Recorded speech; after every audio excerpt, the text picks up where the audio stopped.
A mulher, ela tem que confiar na ambição do cara. E ela via aquela ambição em mim. Na música, que era algo extremamente difícil, contra todas as evidências, tava o Lucas lá lutando pra fazer aquele negócio dar certo. Eu falei assim, cara, esse cara é ambicioso. Sim. Ele pode não ter grana ainda, não ter nada funcionando, não tem sucesso, mas ambicioso ele é. Então, ela tinha essa bússola interna clara de olhar pra mim e ter a métrica certa de falar assim, cara, enquanto ele for ambicioso, eu fico com ele.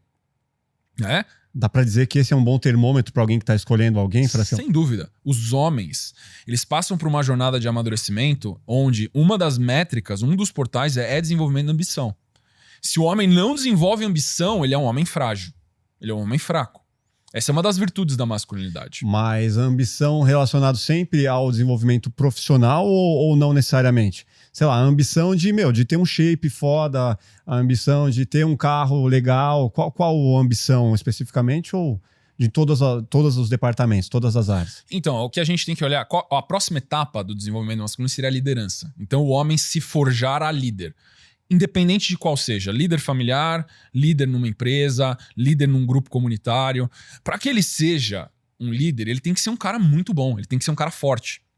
Então, a ambição, ela passa pela vida profissional sem dúvida nenhuma. Porque, cara, uma moeda universal de troca na sociedade é dinheiro. Sim. Se o cara não consegue se desenvolver, o cara não consegue pagar um aluguel, o cara não consegue pagar um supermercado no mês, ele é um cara que tá muito fragilizado ainda.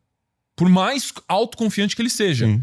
E mesmo um cara que tá passando por dificuldade financeira, se ele é fortemente ambicioso, ele fala, hoje eu não tenho, mas eu vou ter daqui a pouco. Eu sei que vai chegar, né? Eu sei que vai chegar. Uhum. A mulher que tá do lado dele, a mulher coerente, né? Ela tem que olhar isso. Ele fala assim, tudo bem, hoje ele tá passando por dificuldade, eu vou ajudá-lo, que é o auxílio, mas eu sei que ele vai resolver esse assunto logo mais, porque eu tô vendo no olho deles. Então, passa pelo profissional sem dúvida nenhuma, mas o sucesso profissional vem de resolução afetiva. Então ele tem que ser um cara foda pessoal pra ele ser um cara foda profissional. Não dá pra você maquiar sucesso profissional se você não é um homem muito bem resolvido. Com suas motivações, com a sua visão de propósito e de legado, com os compromissos que você fecha com as pessoas, com a sua palavra. Tá, mas tem muita gente que não tem perfil de liderança. O cara, ele quer um emprego. Se for um emprego público, melhor ainda. Esse cara é alguém que talvez não seja esse tal macho alfa aí, que tipo, e a pessoa tem que tomar cuidado. Ah, não sei se é um perfil. A mulher, né? O pensamento da mulher. Pô, não sei se esse cara é o ideal pra mim. Cara, eu não gosto muito desses termos, assim, porque eles são muito reducionistas. Meio red pill, né? Não, eles explicam muito pouco, né? Uhum. Porque é um rótulo que você tasca ali. Quando a gente vai nas virtudes, elas explicam muito mais. Então, porque liderança, pô, nem todo mundo quer ser líder. Exato. Né? A conotação aqui de liderança é o espírito da liderança. Então, a liderança, por exemplo, a liderança familiar.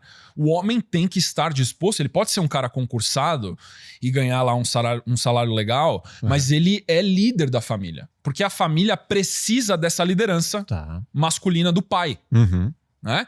Então, quando ele aceita essa responsabilidade de liderar os seus amados, a vida fica muito mais ordenada.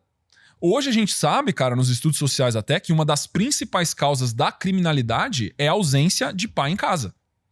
Essa é a principal causa da criminalidade. É muito louco, porque é um negócio que parece descorrelacionado. Mas você vai ver, qual que é o denominador comum de 98% dos criminosos? Eles não tiveram pai em casa. Porque quando ele estava sendo formado, se ele tivesse um pai, chega assim, senta aqui, você tá achando legal você ir lá na quitanda e você roubar? Pau, tapa na orelha do cara. Uhum. Entendeu? Você tá um mês aqui em casa, de castigo agora, você vai fazer tudo que sua mãe mandar, você vai fazer tudo que eu mandar. Se eu ficar sabendo que você fez isso de novo, vai ser 10 vezes pior. Ele não teve isso.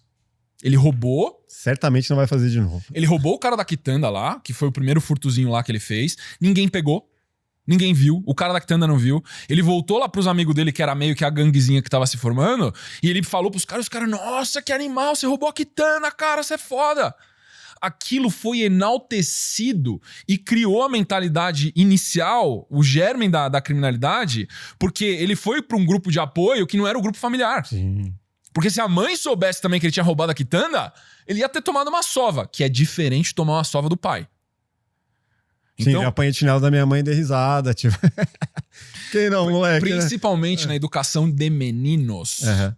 a ausência do pai é ainda mais grave. Meu pai era só um olhar assim, já, nossa. Exatamente. Então, cara, quando a gente fala de causas sociais, assim, né, é complexo fazer essas análises, mas a gente já tem alguns pontos críticos principais de muitos efeitos que a gente tem na sociedade, que é, por exemplo, a criminalidade vem por causa de ausência de pai. Não é só por causa disso, mas esse é um dos fatores que mais influencia. Então, quando você pega um cara, ele não é líder na sociedade comunitária, mas ele honra com a sua palavra. O cara tem um salário legal, ele consegue prover minimamente dignidade para as pessoas que ele ama ou que são dependentes dele. E ele toma a responsabilidade na educação dos seus filhos, em proteger a mulher dele da melhor maneira que ele pode. Esse cara é líder, cara. Ele é um líder, ele não tá nos palcos da sociedade. Entendi. Mas na família ele é líder. Pergunta pro filho, seu pai é líder? É líder. É autoridade? Pergunta pra filha, é autoridade? É autoridade. Pergunta pra mulher, meu marido é autoridade. Ela respeita ele. Então, dentro de casa, ele é autoridade, ele é líder, por causa dos sacrifícios que ele faz. Isso é o espírito da liderança que eu tô querendo dizer, entendeu? Uhum. Porque a maturidade é uma jornada interna. Não tem a ver com o cara ganhar o Oscar ou glórias na sociedade, ou ser o bilionário. Ser o CEO, né? Não. E não quando existe uma inversão da polaridade, que quem é o líder, quem manda mesmo na casa é a mulher. E o cara, muitas vezes, ele tem que se curvar ali porque, pô, até tentei, né? Mas não consegui e tal. Quem manda aqui é minha esposa. E tem alguns até que assumem isso e, sei lá, se funciona para eles, tudo bem. Mas isso gera algum... Pro filho, né? Criado nessa família, Sim. Que a liderança é materna, faz alguma diferença ao longo dos anos? O que a gente sabe dentro da psicologia profunda, que é a vertente do Jung, é que a liderança familiar ela é compartilhada. Então, o homem ele tem mais especialidades em certas lideranças e a mulher tem em outra. Sim. Por exemplo, assuntos afetivos é ideal que a liderança seja feminina, dentro do lar, principalmente. Então, por exemplo... a hora que vai acordar, a hora que vai dormir, a hora que as crianças vão comer, a linha educacional que eles vão seguir, os compromissos que aquela família vai estabelecer. Normalmente, a liderança feminina é muito melhor e superior. Por quê? Porque as mulheres são mais sensíveis, psicofisiologicamente, do que os homens. A maternidade, né? A maternidade. Uhum. Quando a gente fala de assuntos que tocam o mundo, né? Então, a carreira profissional dos filhos, como que eles vão se portar em ambientes fora do lar, fora de casa, como que eles vão se portar com autoridades externas à sociedade. A visão do pai é muito mais pragmática e estruturada e ordenada do que a da mãe. Para você criar um ser humano adulto, você precisa das duas coisas. Você precisa de uma pessoa afetivamente resolvida em casa e uma pessoa pragmática, ordenada e produtiva fora de casa. Essas duas coisas precisam, ou seja, você precisa de pai e de mãe. Sim, mas esse é o caso natural. Existem casos em que esses papéis se invertem. E o cara fica cuidando da casa, né? Sim. Tentando assumir uma função que naturalmente não seria o ideal. Sim. Isso é um problema? Então, cara, 10 anos já aconselhando pessoas dentro da psicanálise, o que eu vejo na maioria das vezes é que as mulheres ocupam esse espaço porque o cara não ocupa. E isso é via de regra. Na grande maioria dos casos, o homem, por ser frouxo, por estar com a autoestima baixa, por não ter desenvolvido coragem, ou seja, ele é um covarde, ele não ocupa certos espaços porque ele quer agradar. Sim. Ele não quer proteger. Porque se ele tivesse clareza que a função dele ali, naquele núcleo familiar, é proteger, ele fala, cara, tem horas que a minha proteção vai desagradar, porque eu vou falar, não faça isso que é perigoso. Mas ele fala, não, pode fazer. Puta, eu já vi muito isso. Você é pai de menina. Uhum. Não tem que falar não? Pô, direto tem que falar. Às vezes o chato, né? Você é o chato. Que você fala não o tempo inteiro, né? Então você tem que ter um equilíbrio ali pra você não ser só chato. Exato. Né? Não, e aí combinar com a tua mulher também, entendeu? Em alguns assuntos você é o chato, em outros assuntos sou eu. Sim, entendeu? Sim. E principalmente quando você tem mais domínio de um assunto do que tua mulher, você vai ter que ser o chato da situação. E ela vai ser legal. E aí faz aquele negócio de policial bom, policial ruim. E você cria não vai ser amigo dos seus filhos. Quando eles estão crescendo, quando eles virarem adultos, você pode desenvolver uma amizade com seus filhos. Mas quando você está criando seus filhos, você não tem que ser amigo deles. Isso é coisa de psicologia moderninha, que está tentando fazer pai e mãe virar amigo de filho. Não funciona. Você não consegue educar um outro ser humano se você for amigo dele.